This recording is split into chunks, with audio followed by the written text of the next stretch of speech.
Poor Harry desperately seeks family trust for UK return, but Meghan says no, muting the idea. In its latest edition, that Prince Harry and Meghan Markle squirm as they go from royal to rubbish heap, most, if not all, royal followers can recall that Prince Harry and Meghan Markle ditched palace duties in 2020 to chase fame and fortune in the former Suits actress's old Tinseltown haunts.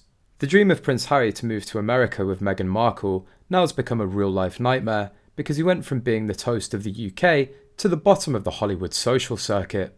Harry was so excited to move to California and assumed he'd be dining at the top table with all the big players.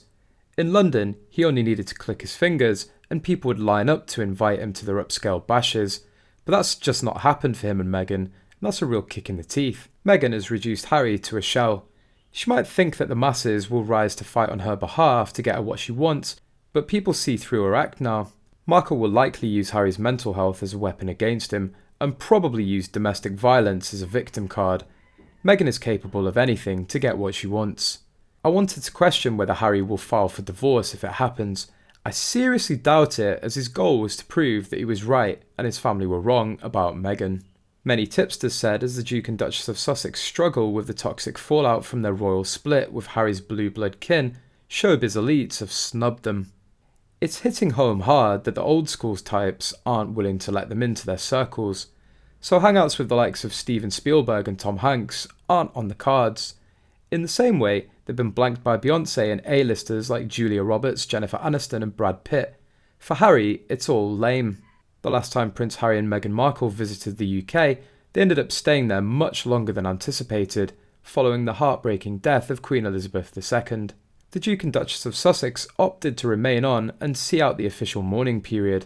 They were front and centre at various events, honouring Her Majesty's memory, but the couple's presence caused more controversy than anything else. Unsurprisingly, they headed home immediately after the funeral, with a source telling that the Sussexes were eager to get back to their two children.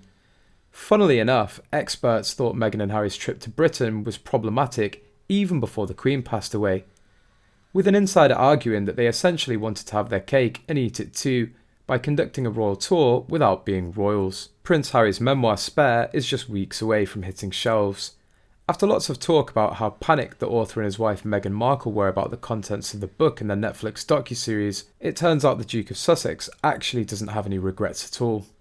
Harry's been focusing on finding a balance of sharing his time growing up in the monarchy, including all the juicy bits, without crossing the line, they explained.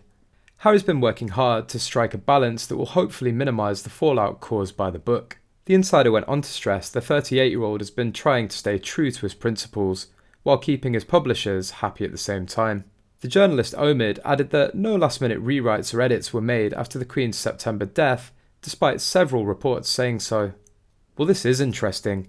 It means Prince Harry did not change anything about his memoir after the Queen died, even if it means he's going to face more backlash from his family. That said, Her Majesty won't be completely ignored. Harry will acknowledge his grandmother's sad passing at the start of his book. While Spare will cover some heavy topics, like his mother Princess Diana's death, it will also be filled with the 38-year-old's trademark cheekiness, and his life story will be surprisingly relatable.